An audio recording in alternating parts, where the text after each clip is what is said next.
Entonces, para hablar del melodrama, les repito que tenemos al profesor Fernando Martínez Monroy en la cabina. El cual es un gran gusto porque lo habíamos tenido y nos habló de la comedia y ahora vamos a hablar del melodrama.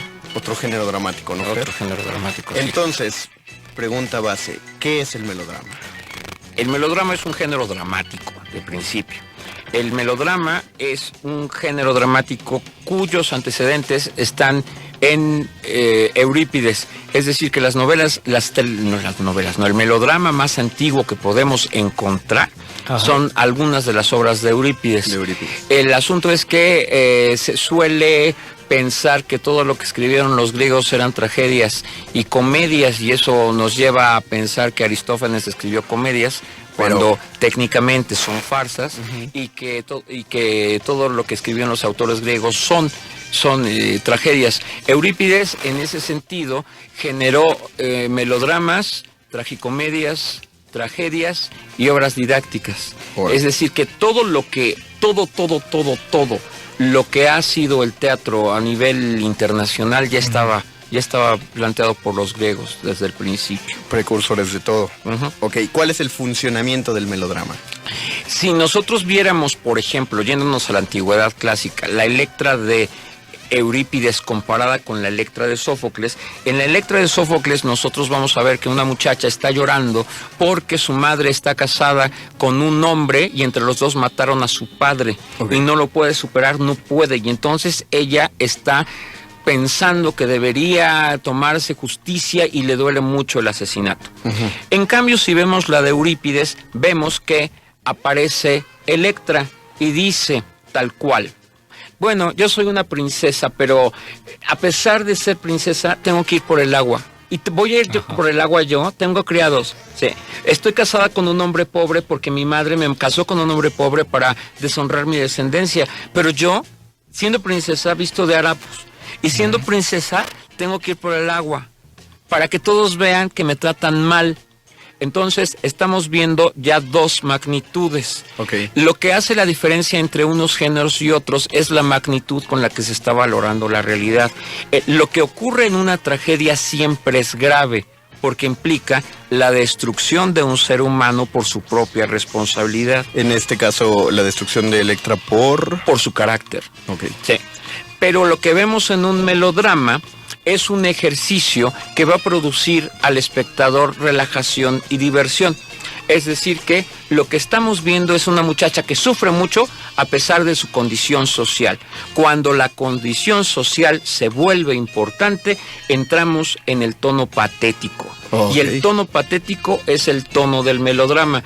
Cuando estamos viendo una tragedia, si nosotros se nos muere un pariente cercano y lo vemos dentro del ataúd, la sensación que uno obtiene con eso es terrible, de tal manera que pasan las semanas y uno no puede quitarse la sensación de terror, porque la tragedia causa terror. El terror que la vida causa. Nosotros hacemos en la vida cotidiana un montón de cosas para ocultar el terror, pero estamos aterrorizados. Una alumna recientemente me preguntaba, entonces, ¿que vivir es terrorífico? Sí, exacto. Eso es lo que persigue la tragedia, que uno sea consciente de que un día va a estar dentro del ataúd, y eso causa terror. ¿Sí? Pero, ¿qué es lo que ocurre? Cuando estamos hablando de la tragedia, estamos hablando de algo que es grave, muy grave. Es la vida y la muerte y la relación con la realidad. Cuando estamos hablando de un melodrama, estamos viendo un asunto de una dimensión cuya respuesta emotiva siempre es de kilómetros y kilómetros más de dimensión. Es decir, vemos melodramáticamente, vemos patéticamente cuando no estamos viendo la vida proporcionalmente. O sea, que le estoy dando una valoración a algo que no tiene. Todas las peleas de enamorados, todo eso que llamamos, lo patético es eso que llamamos una tormenta en un vaso de agua. Siempre que estamos fuera de foco, o siempre que estamos fuera de proporción, estamos siendo patéticos. Lo patético se parece mucho a lo frívolo, necesariamente. ¿Qué sería lo frívolo? De usar demasiada energía en algo intrascendente. Cuando Electra se empieza a quejar de que siendo princesa tiene que ir a traer el agua y de que siendo princesa la están haciendo vestir de harapos, no es lo mismo que sufrir porque mi padre murió a manos de mi madre. No es lo mismo. ¿Sí? Entonces, lo patético sirve para que el espectador se divierta. Como cuando uno va a cierto juego que alude a un superhéroe de los cómics, allá por el sur, ¿sí? Que es una montaña rusa espantosa, es la cosa más espantosa generada por el sadismo de su inventor, ¿sí? Porque empieza a subir el carrito, sube, y de repente llegamos a la cima y ya sabemos lo que va a pasar, ya lo sabemos, y entonces cae en vertical absoluta y la gente grita, pero está sufriendo. Está pasando por la experiencia de saber que es casi morirse, pero con la seguridad de que el trenecito va bien sujeto abajo. Es decir, que el melodrama nos va a hacer sentir mucho con la seguridad de que eso le pasa a los otros pobres. ¿Sí? La sensación con el melodrama es que no genera compasión, sino genera lástima. Es el momento en que uno dice, ay, pobre, o genera compasión, pero separada del terror, pero que implicaría la tragedia. La tragedia sí implica compasión y terror. Compasión es yo me pongo en tus zapatos porque yo sé lo que estás sintiendo. Y en el melodrama uno ve que uno sufre con distancia. Entonces uno llora cuando el ataúd va descendiendo a la tumba y Pedro Infante y los otros tres García están echando un puñito de tierra y cantan cariño que Dios te ha dado para quererla. Que Dios me ha dado para quererla, y uno llora. Corte a otra cosa y ya viene la boda. Sí, ya no viene, la boda es hasta el final. Viene otra cosa. Se vengan primero. Sí, es decir que lo que va a ocurrir es que yo voy a tener la posibilidad de sentir mucho sin compromiso real. Entonces, ¿qué es lo que ocurre? Sin compromiso emotivo real. Okay. Si uno ve Tío Vania o uno ve el cadáver del primo dentro del ataúd, eso es terrorífico. En el melodrama vamos a ver un montón de cosas que causan dolor, causan alegría, causan indignación. La indignación es un sentimiento muy patético. Okay, siempre que estemos indignados, estamos en lo patético. A ver, entonces, por ejemplo, con este asunto, dice Donald Trump que ya no va a comer galletitas porque las hacen los mexicanos. Eso es patético. Es muy patético. Pero también es patético indignarse porque Donald Trump lo diga. Claro. ¿Por qué? ¿Por qué? Porque el asunto es que es una opinión, es como esto. Ajá. Fíjate, llega tu hermana a tu casa, toca la puerta y la ves que sostiene con su mano la mitad del rostro porque le tiene un golpe horrible. Ajá. Y entonces tú le dices, ¿qué te pasó? Y ella se pone a llorar. Por toda respuesta ella y llora, ¿sí? Ajá. Y entonces tú le dices, fue tu marido, ¿verdad? Y en ese momento te lanzas a la casa a toda velocidad donde está el cuñado. Ajá. Y entonces tocas a la puerta y ves que el cuñado tiene como puntitos rojos en la frente, ¿sí? Y como que tiene un pedazo rapado de la cabeza. Y le dices, óyeme tú desgraciado, ¿cómo te atreves a tocar a mi hermana? Y te dice, mira, ¿ves estos puntos? Son con el tenedor. Me clavó repetidas veces el tenedor en la frente. ¿Ves esta cicatriz que tengo aquí? 8 costuras porque me rompió el plato en la cabeza. Y todo fue porque yo le reclamé que dejó en ceros las tarjetas de crédito del almacén. Mira nada más, yo no voy a poder pagar esto en toda mi vida. Y entonces, cuando uno ve las dos partes, la indignación cesa. Claro. Y uno dice, no, yo no me meto, arréglenlo ustedes.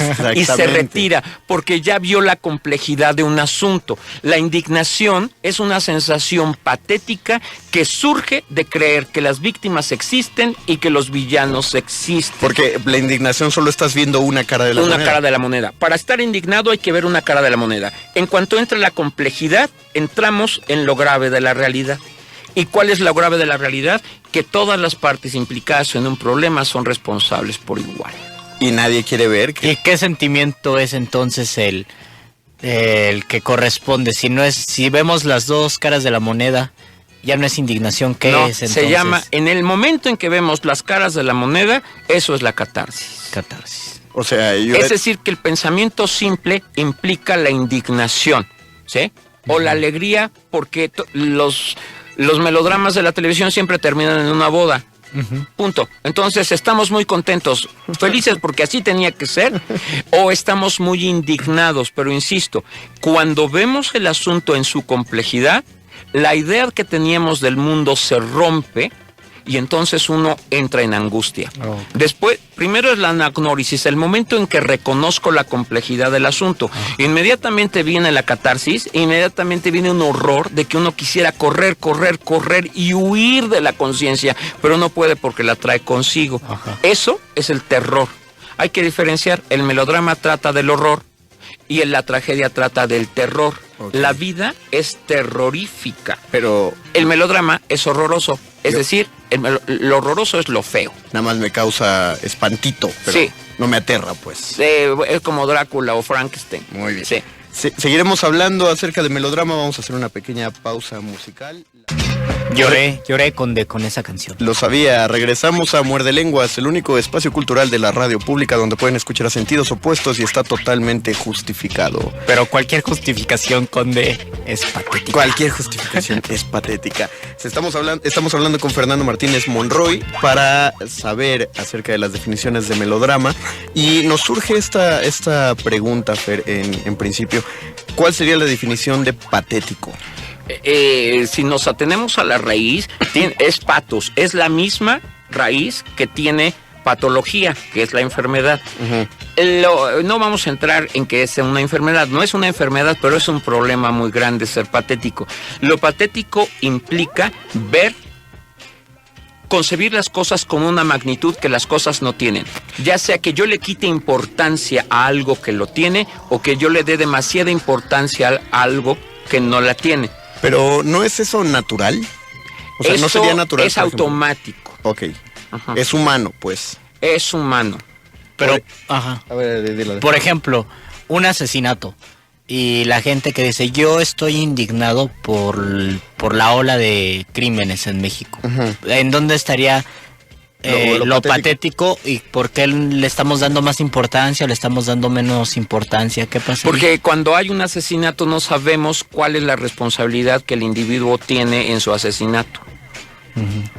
De manera realista y trágica, todas las personas son responsables de lo que les ocurre. De manera patética entra la mala suerte, la mala voluntad, el destino. Romeo y Julieta no ocurren porque una carta no llegó. Hay que entender que cuando nos presentan a Romeo, nos dicen que Romeo está cantando canciones tristes de amor en el bosque. Es decir, que lo que tiene el muchacho está muy triste, está deprimido porque Rosalina no le hace caso. Rosalina era la ex de Romeo, para los que no han leído Nunca fue la la ex, no le hace caso. Es un amor imposible. ¿Sí? Por ejemplo, ahí va muy bien. Entonces, ¿qué es lo que ocurre? Romeo está muy triste porque ella no le hace caso. Ella le dijo, yo no me casaré nunca contigo porque voy a ser monja. Eso le dice. ¿Sí? De manera muy cortés se lo dice. Ok, pero entonces, ¿qué es lo que ocurre? Nosotros ya sabemos en qué termina la obra. Más que porque una carta no llegó, esta obra va a donde va, porque es una obra que comienza con un muchacho deprimido y termina con un muchacho muerto.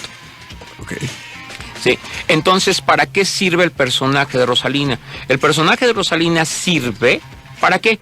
Cuando Romeo, se habla por ejemplo de que Romeo es una obra de amor imposible. Los melodramas son amores imposibles, ¿sí? En la realidad, la primera cosa es preguntarnos qué es el amor. Dice un psicoanalista muy importante que es Jacques Lacan, que él no lo dice exactamente así, pero prácticamente lo que llamamos amor implica dar lo que no se tiene a quien no es. Hasta todo poético. Lo demás es melodrama. ¿Por qué? Porque el asunto es que lo que vamos a ver, esos amores que ocurren en los melodramas son porque el ser humano lo que no puede es dejar de amar. Pero ¿qué estoy amando? En general, en el melodrama se aman las ideas. En los problemas sociales se aman las ideas por encima de la realidad.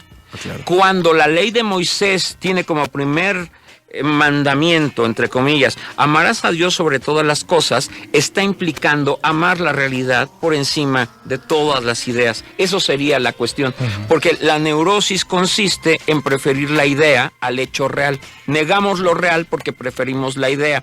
Okay. El otro día, una cosa muy patética, perdón. Hay una foto que circula por Facebook en la que hay un policía con una metralleta a 3/4, es decir, bastante levantada, y la fotografía dice: usa tu derecho de fotografiarlo y denuncia. Eso es el derecho. Claro. Pero eso no es el sentido común.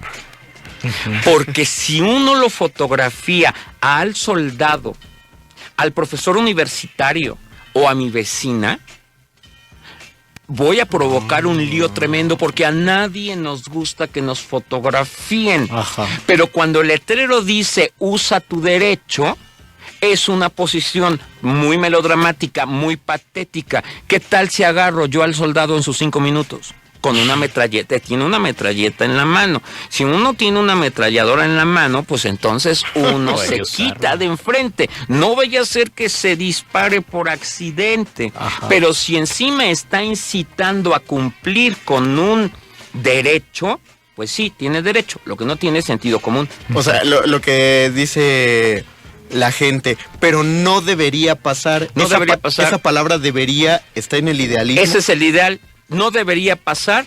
Eso es el mundo del deber ser. Y No la existe. realidad, ese es el melodrama. El melodrama trata del mundo del deber ser. Por eso es divertido. Lo que el melodrama produce es diversión simple y llana. Las tragedias divierten pero catartizan. Las comedias divierten pero dan una moraleja, ¿sí? En cambio el melodrama solo divierte, es como un partido de fútbol. Y de hecho el fútbol es como un melodrama. Es un melodrama. Un melodrama es una estructura en donde hay dos facciones encontradas, ¿sí? Los buenos y los malos. La guapa buena contra la guapa mala, ¿sí? Claro. Ok, entonces es el melodrama más barato y más corriente es el del bien contra el mal. Los melodramas mejor acabados son aquellos que contraponen ideas, pero es un juego de ideas contrapuestas que genera un conflicto. ¿Cómo? Los melodramas son un conflicto desnudo, y si gana a la derecha, uno dice, qué bueno, ganó el de la derecha. Pero si gana el de la izquierda, con la misma emoción uno diría, ah, qué mal, tendría que haber ganado la derecha. Lo que Punto. pasó no era penal. Es patético. Sí, es nuestro no era patético. penal. Es muy patético, pero es muy divertido. Se nos va la vida en ello porque el melodrama produce una idealización. En mi generación, que éramos de los 60s, muchos de mis compañeros fueron rescatados por sus madres cuando estaban a punto de lanzarse por la ventana con el pañalito del hermano atado al cuello porque eran Superman. No. Y hubo muchos niños en los 60 que sucumbieron descubriendo que no volaban, pero Eso- murieron, ¿sí? ¿Por qué? Porque cuando uno ve un melodrama, empieza a idealizar. La vida no es así. Uno va a ver Mamma Mía y llora, y canta ABBA, ¿sí? Pero sale con la idea de que no hay nada más maravilloso que el matrimonio. Ya después, cuando uno llega a la calle y pasan 10 minutos, uno ya suspira y dice, ojalá fuera así, pero sabemos que no es. Todos los melodramas son una mentira divertida y un conflicto de valores. Por eso se vuelven muy divertidos, ¿sí? Yo me acuerdo todavía un partido de fútbol con el Cruz Azul, ahí en su estadio, y resulta que en su propia casa perdió.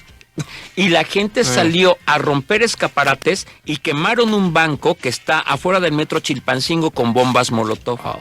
Porque el melodrama enciende, carga de energía. Uno quisiera, ya sabe que eso no es, pero uno quisiera que fuera, ¿sí? Por eso el melodrama es tan relajante, porque estamos viendo satisfechos nuestros más caros e imposibles anhelos. Ok, a ver, voy a hacer un breve resumen en 3 puntos. Entonces, cuando estamos fuera de la realidad, estamos dentro del ideal. Estas personas que se dicen idealistas, soñadoras, están... Siempre estamos en la Soñadoras realidad, de la vida. pero hay gente que en algún momento de su vida, no hay gente, todos en algún momento de nuestra vida entramos al ideal. Ok, y el ideal siempre será patético. Siempre es patético porque es lo que uno quisiera y no es. Y aparte, es la fórmula para deprimirse. Ok, nos pregunta aquí nuestro amigo Perro Muchacho de Resistencia. Entonces, ¿por qué, con esta explicación, cuál sería una de las razones por las que el melodrama es tan famoso en México o es famoso en el mundo? No en el mundo. Los romanos... No es exclusivo de México. No, el melodrama tuvo mucho éxito en Roma con Séneca. Ah, claro. Sí.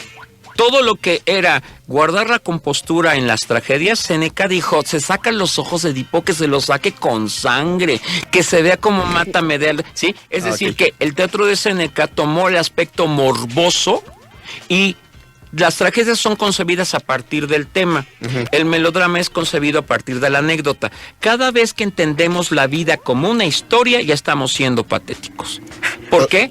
Porque el asunto es que la inteligencia, la sabiduría nos llevaría a abstraer un tema de las cosas.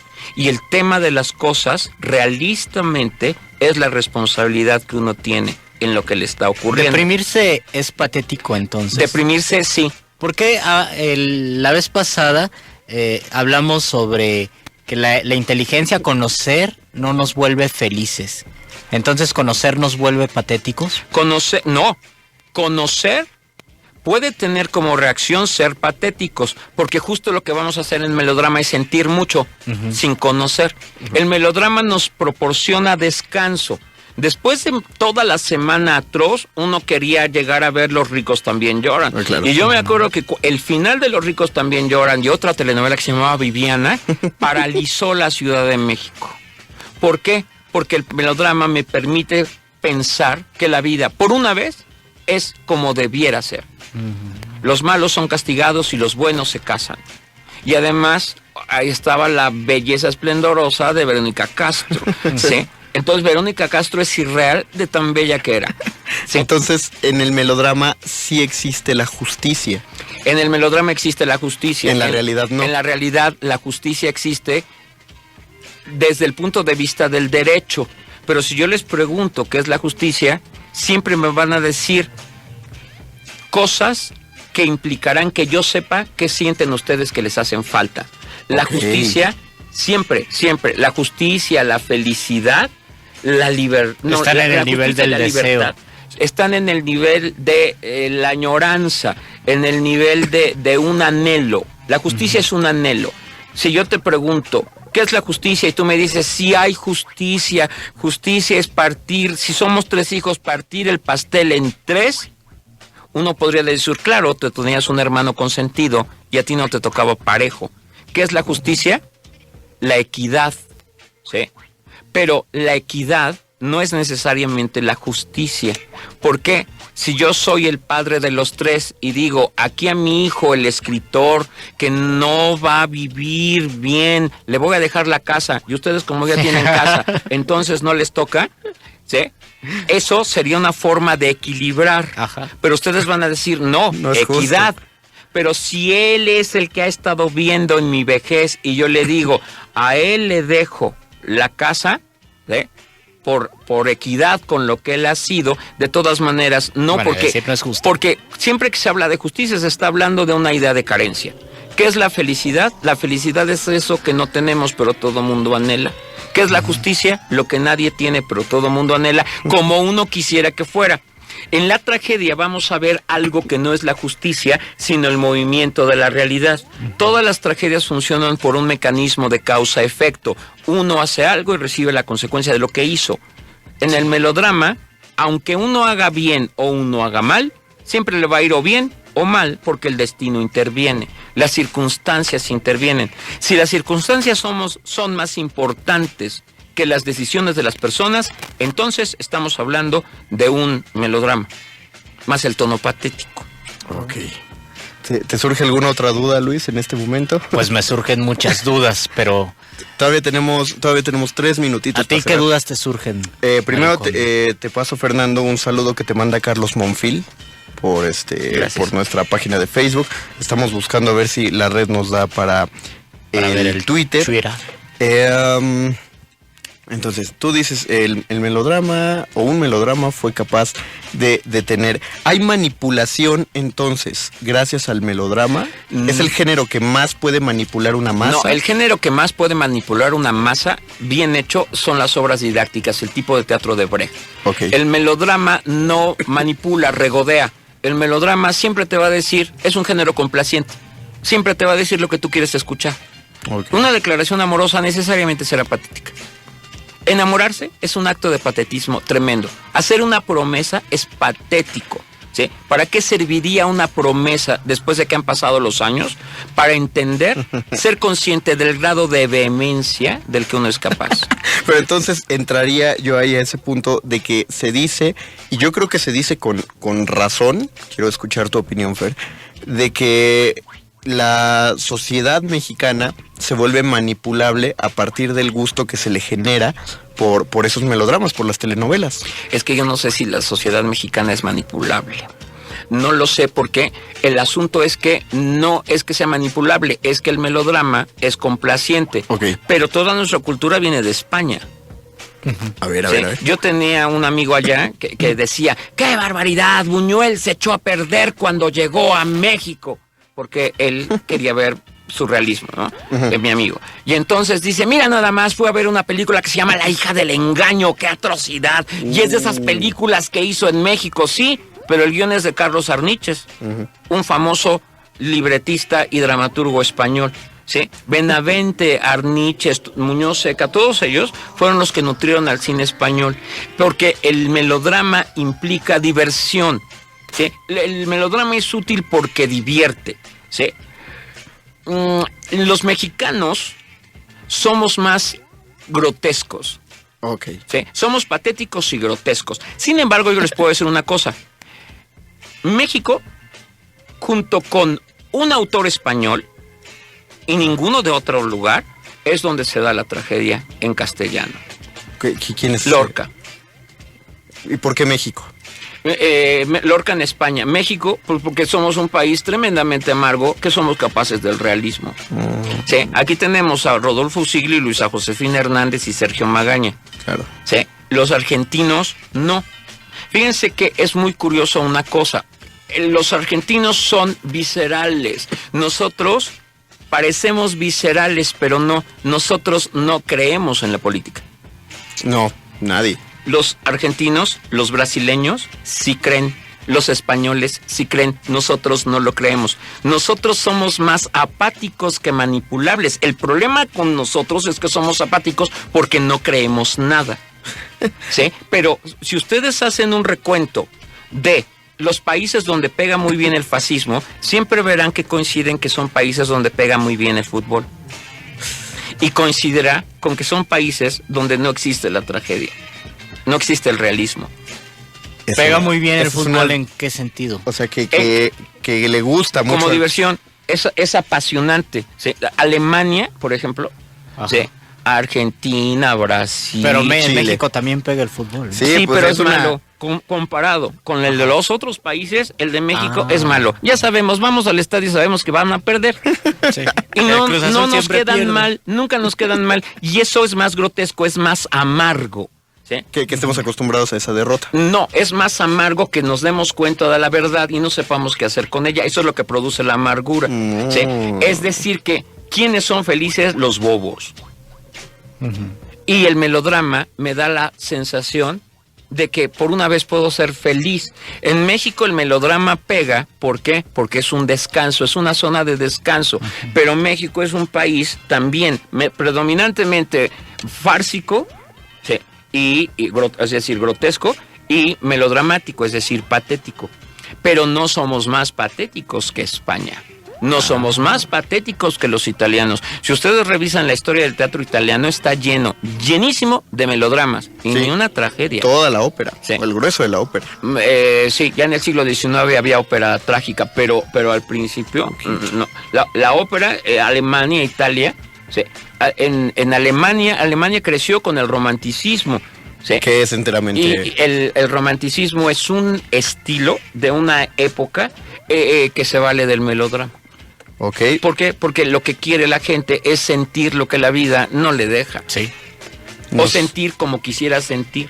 Y yo sé que muchos muerdescuchas quisieran que este muerde lenguas se prolongara y se prolongara. Pero no sean patéticos. Exactamente, vivimos en la realidad. No podemos prolongarlo indefiniblemente porque nuestro productor Betoques ya está sacando lanzallamas ya nos va a sacar de aquí. Él saca muerde lenguas. Saca muerde lenguas. Fernando, nos dejas con muchas cosas que pensar. Muchas gracias por haber venido otra vez a la cabina. Muchísimas gracias en nombre de todos los muerde lenguas. Esperamos verte por acá cuando hablemos de tragicomedia. Será por el siguiente favor. género. Y pues a nombre del doctor Arqueles, que está también aquí presente, escuchándonos. Y que se siente su presencia. Les deseamos unas muy buenas noches y les damos un gran agradecimiento por su preferencia en su programa favorito de literatura y galletas, Muerde Lenguas.